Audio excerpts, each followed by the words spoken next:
Hello friends. நம்ம எல்லாருக்குமே வாழ்க்கையில ஒரு லட்சியம் இருக்கும். அந்த லட்சியத்துக்காக தான் நம்ம தினம் தினம் முயற்சி செஞ்சுக்கிட்டே இருப்போம். கடுமையா உழைச்சிட்டு இருப்போம். ஆனா, சில நேரங்கள்ல நமக்கே தெரியாம ஒரு மனச்சோர்வு நமக்கு வந்துரும். அது எதனாலன்னா, நம்ம செய்யற முயற்சிகள்ல ஏதாவது ஒரு முயற்சி தோல்வி அடையும்போது, நமக்குள்ள ஒரு சந்தேகம் ஏற்படும். இது நமக்கு சரியா வருமா? இந்த லட்சியத்த நம்ம அடைவோமா? இதற்கு நாம தகுதியான ஆள் தானா? இந்த மாதிரியான சந்தேகங்கள் எழும்போது, நம்மளால எந்த செயலையும் தெளிவா செய்ய முடியாது. நம்ம மேலேயே நமக்கு ஏற்படுற சந்தேகங்கள்னால, நம்மளால எந்த ஒரு வெற்றியையுமே அடைய முடியாம போயிடும். இத தடுக்கிறதுக்கும், முழு மனதோட, தைரியத்தோட எந்த ஒரு செயலையும் செய்யறதுக்கும், நான் இங்க ஒரு ரகசியத்த சொல்லிக் குடுக்க போறேன். அந்த ரகசியம் மட்டும் தெரிஞ்சுக்கிட்டா போதும். நம்ம வாழ்க்கையில எப்பவுமே நம்ம மேல நமக்கு சந்தேகமே வராது. எந்த ஒரு செயலையும், எந்த ஒரு சந்தேகமும் இல்லாம நம்மளால தெளிவா, தைரியத்தோட செஞ்சு முடிக்க முடியும். அப்படி என்ன ரகசியம் தானே கேட்குறீங்க? வாங்க இந்த கதையின் மூலமா தெரிஞ்சுக்கலாம். ஒரு இளைஞர் ஆற்றங்கரையோரமா நடந்து போய்க்கிட்டு இருந்தாரு. அவர் மனசுல ஏகப்பட்ட குழப்பம். அவருடைய குறிக்கோள நினைச்சு அவர் குழம்பி போய் இருந்தாரு. நமக்கு இது கிடைக்குமா? இது நமக்கு சரியா வருமா? இவ்வளவு நாளா முயற்சி செஞ்சும், நமக்கு மட்டும் ஏன் எதுவுமே நடக்க மாட்டேங்குது? ஒருவேள இதுக்கு நான் தகுதியான ஆள் இல்லையோ? அப்படின்னு ஏதேதோ மனசுல நெனச்சு, குழம்பி போயி ஆற்றங்கரையோரமா நடந்து போய்க்கிட்டு இருந்தாரு. அப்போ எங்கிருந்தோ திடீர்னு ஒரு சாமியார் அவருக்கு முன்னாடி வந்து நின்னாரு. இளைஞருக்கு சாமியார பார்த்ததும் ரொம்ப சந்தோஷம். அவருக்கு வணக்கம் சொன்னாரு. சாமியாரும் வணக்கம் சொல்லி, "ஏன்பா ரொம்ப கவலையா இருக்கிற? என்ன நடந்துச்சு?" அப்படின்னு கேட்டாரு.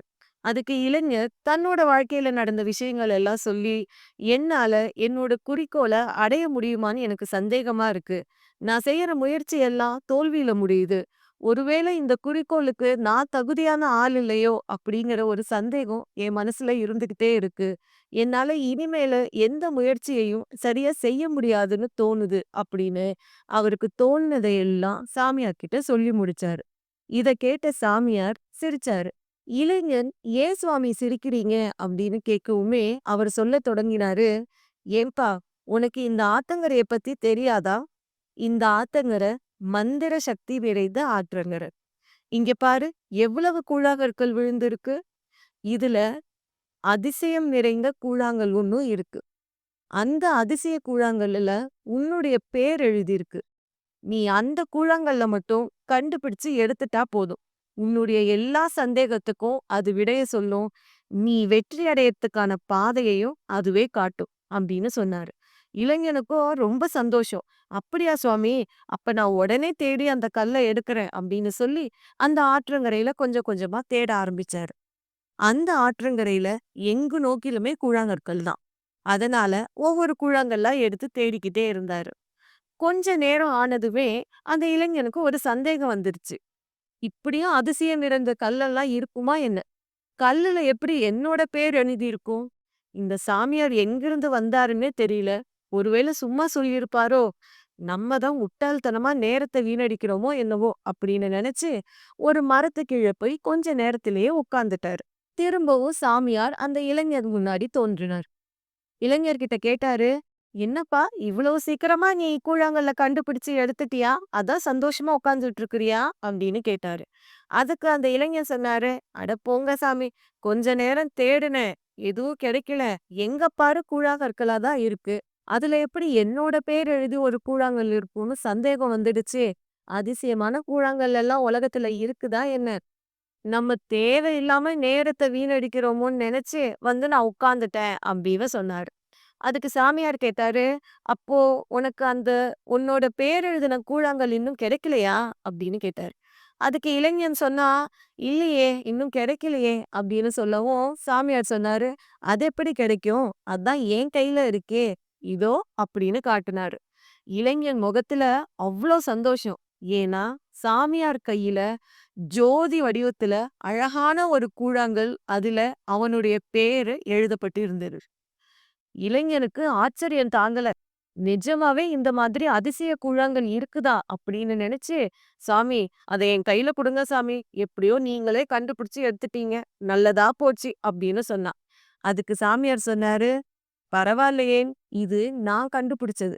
உனக்கு வேணும்னா நீ தானே கண்டுபிடிக்கணும். போய் எடுத்துக்கோ" அப்படின்னு சொல்லி, அவர் ஏதோ ஒரு திசையில அந்த கல்ல திரும்பவும் தூக்கி போட்டுட்டாரு. இளைஞனுக்கு ரொம்ப வருத்தமாயிடுச்சு. என்னடா இது! கை கெட்டுறது வாய் கெட்டாம போச்சே! இந்த அதிசய கல்லு கைக்கு கிடைச்சா, எல்லாத்துலயும் வெற்றி கிடைக்கும்னு சாமியார் சொன்னாரே! திரும்பவும் போய் இத தேடியே ஆகணும் அப்படின்னு சொல்லி, தேடுறதுக்காக அந்த இளைஞர் போனான். முதல் தடவ போய் தேடும்போது, ஒரு 1/2 மணி நேரத்திலேயே சோர்வடைஞ்சுட்டான். ஆனா, இப்போ முழுசா 3 மணி நேரம் ஆச்சு. அவன் கொஞ்சம் கூட சோர்வடையல. அவன் கொஞ்சம் கூட உட்கார்ந்து ஓய்வெடுக்கவும் இல்ல. தேடிக்கிட்டே இருந்தான். ஏன்னா, அவன் கண் முன்னாடி அந்த கல்ல சாமியார் காட்டுனதிலிருந்து, அவனுக்கு அத திரும்பவும் நம்ம கைக்கு எடுத்தே ஆவணுங்கிற ஒரு உத்வேகம் வந்துடுச்சு. தேடுனான், தேடுனான். உச்சி வெயில் மண்டைய புழக்க ஆரம்பிச்சிடுச்சு. அவனுக்கு சோர்வு இருந்தாலும் கூட, கொஞ்சம் கூட மனம் தளராம தேடுனதுனால, ஒரு கட்டத்துல அந்த கல்லு அவனுக்கு திரும்பவும் கிடைச்சிச்சு. இப்போ அவனோட கையில அந்த கூழாங்கல். அவனுடைய பேர் எழுதப்பட்ட அதிசய கூழாங்கல் அவனுடைய கையில இருக்கு. இளைஞனுக்கோ சந்தோஷம் தாங்கல. திரும்பவும் சாமியார் இளைஞன் முன்னாடி தோன்றினாரு. "என்னப்பா, இந்த தடவ நீ கல்ல எடுத்துட்டியா?" அப்படின்னு கேட்டாரு. இளைஞன் ரொம்ப சந்தோஷமா, "ஆமா சாமி, என்னுடைய கல்லு என் கைக்கே கிடைச்சிடுச்சு" அப்படின்னு சொன்னான். சாமியார் கேட்டாரு, "முதல் தடவ ஒரு 1/2 மணி நேரத்திலேயே நீ சோர்வடைஞ்சுட்ட. ஆனா, இப்போ முழுசா 4 மணி நேரத்துக்கு மேல ஆகுது. உச்சி வெயில் மண்டைய பொளக்குது. இது எதையுமே நீ பொருட்படுத்தாம, எப்படி உன்னோட கல்ல நீ தேடி எடுத்த?" அப்படின்னு கேட்டாரு. அதுக்கு இளைஞன் சொன்னா, "ஐயா, முதல் தடவ தேடுனேன் தான். ஆனா, இப்படி ஒரு அதிசய கல் உலகத்துல இருக்குமா என்ன? அதுலயும் என்னோட பேர் எழுதி இருக்குமா? இதெல்லாம் நடக்கிற கதையா?" அப்படின்னு எனக்குள்ள ஒரு சந்தேகம் இருந்தது. அதனால மேற்கொண்டு நான் அத தேடல, என் நேரத்தையும் வீணடிக்கல. 2வது தடவ உங்க கையில அந்த கல்ல நான் என் கண்ணால பார்த்தேன். அந்த கல்லுல என்னோட பேர் எழுதி இருந்தது. நிச்சயமா அது அதிசய கல்லு தாங்கிறத நான் உணர்ந்தேன். அதனால எனக்கு சோர்வு ஏற்பட்டாலும் கூட நான் மனம் தளராம தேடுனேன். எனக்கு என்னோட கல்லு கிடைச்சிடுச்சு அப்படின்னு சொல்லி சந்தோஷப்பட்டான். அதற்கு சாமியார் சொன்னாரு, "இதே மாதிரி தான் உன்னோட லட்சியமும். நீ லட்சியத்துல ஜெயிக்கிறது உறுதியா நம்புனாதான் உன்னால முயற்சிகள் செய்ய முடியும். இந்த லட்சியம் நமக்கு சரிப்பட்டு வருமா? இதெல்லாம் நமக்கு கிடைக்குமா? அப்படின்னு நீ யோசிக்கிறதுனால, உன்னுடைய சந்தேகத்தினால, உன்னால சரியா முயற்சிகள் செய்ய முடியல. அதனால தான் உன்னால உன்னுடைய இலக்க அடைய முடியல" அப்படின்னு சொன்னாரு. சந்தேகம் இல்லாம, தீர்க்கமா எந்த ஒரு விஷயத்த நம்பினாலும், அது கண்டிப்பா நடக்கும் அப்படின்னு சாமியார் சொன்னாரு. இளைஞனுக்கு எல்லாமே புரிஞ்சது. இந்த அதிசயக்கல் தனக்கு நல்ல ஒரு பாடத்த கற்பிச்சதுன்னு நெனச்சு, தன்னோடயே எடுத்துக்கிட்டு வீட்டுக்கு போயிட்டான். இந்த கதையில வர இளைஞர் போல உங்கள்ல நெறைய பேர் இருப்பீங்க. உங்களுடைய லட்சியத்த அடையறதுக்கு, வெற்றிய அடையறதுக்கு முயற்சிகள் செய்யும்போது, ஏதாவது ஒரு முயற்சி தோல்வி அடைஞ்சிட்டாலே, உங்களுக்குள்ள ஒரு சந்தேகம் வந்துரும். இதெல்லாம் நமக்கு நடக்குமா? இதெல்லாம் எப்படி சாத்தியமாகும்? ஒருவேளை இதுக்கு நான் தகுதியான ஆள் இல்லையோ? அப்படிங்கிற சந்தேகம் வந்துரும். சந்தேகத்தோட செய்யற எந்த ஒரு முயற்சியும் நிச்சயம் உங்களுக்கு வெற்றியே குடுக்காது. அது மனச்சோர்வையும், குழப்பத்தையும் குடுத்து, உங்க லட்சியத்த அடைய முடியாம செஞ்சிரும். இந்த மாதிரியான சந்தேகத்துக்கு முதல் காரணம் என்னன்னு தெரியுமா? உங்களுடைய அவசரம் தான். வெற்றிய உடனே பாத்துடணுங்கிற அவசரம். ஆசைப்பட்டது உடனே கிடைச்சிரணுங்கிற அவசரம். அந்த வெற்றி கொஞ்சம் தாமதமாகும் போதே உங்களுக்குள்ள சந்தேகம் வந்துடுறது. இதெல்லாம் நமக்கு கிடைக்குமா? நடக்குமா? அப்படிங்கிற சந்தேகத்திலேயே எந்த ஒரு முயற்சியையும் சரியா செய்ய முடியாது. நினைவில் கொள்ளுங்கள், முழு நம்பிக்கையுடன், ஆர்வம் குறையாமல் செய்கின்ற எந்த முயற்சியும் தோல்வியடைய வாய்ப்பே இல்ல. உங்களுடைய லட்சியம் எதுவா இருந்தாலும், அது கண்டிப்பா நமக்கு கிடைக்கும் அப்படிங்கிற நம்பிக்கை உங்களுக்கு முழு மனதோட இருக்கணும். அந்த வெற்றி நமக்கு கிடைச்சா, நீங்க எவ்வளவு சந்தோஷப்படுவீங்களோ, அந்த சந்தோஷத்த நீங்க மனசுல உணர்ந்து பார்க்கணும். அந்த லட்சியத்த அடைஞ்சிட்டதா, அந்த வெற்றி உங்களுக்கு கிடைச்சிட்டதா, கண்ண மூடி கொஞ்சம் கற்பனை பண்ணி பாருங்க. அப்ப எவ்வளவு சந்தோஷப்படுவீங்க? என்ன மாதிரியான சூழ்நிலையில அது இருக்கும்? அப்போ உங்களுடைய பெற்றோரோ, உங்க உறவினர்களோ, உங்க நண்பர்களோ உங்கள எப்படி வாழ்த்துவாங்க? எப்படியான பேரும், புகழும் உங்களுக்கு கிடைக்கும்? இந்த மாதிரி உங்க மனசுலயே அந்த வெற்றி கிடைச்சிட்டதா? உங்களுடைய லட்சியம் நடந்துட்டதா? கொஞ்ச நேரம் நெனச்சு பாருங்க. உங்க ஆழ் மனது அந்த லட்சியம் உங்களுக்கு நடந்தத நம்பத் தொடங்கும். அந்த நம்பிக்கையே உங்கள இன்னும் பல முயற்சிகள் செய்ய வைக்கும். செய்யற எல்லா முயற்சிகள்லயும் உங்களுக்கு வெற்றிய குடுக்கும். இதத்தான் லா ஆஃப் அட்ராக்ஷன்ல விஷுவலைசேஷன் மெத்தட் அப்படின்னு சொல்றாங்க. நம்மளுடைய கனவு என்னவோ, நம்மளுடைய லட்சியம் என்னவோ, அது நடந்து முடிஞ்சிட்டதா கண்ண மூடி நம்ம கற்பனை பண்ணி பார்க்கணும். உங்களுக்கு ஒரு கார் வாங்கணும்னு ஆசையா இருக்கா?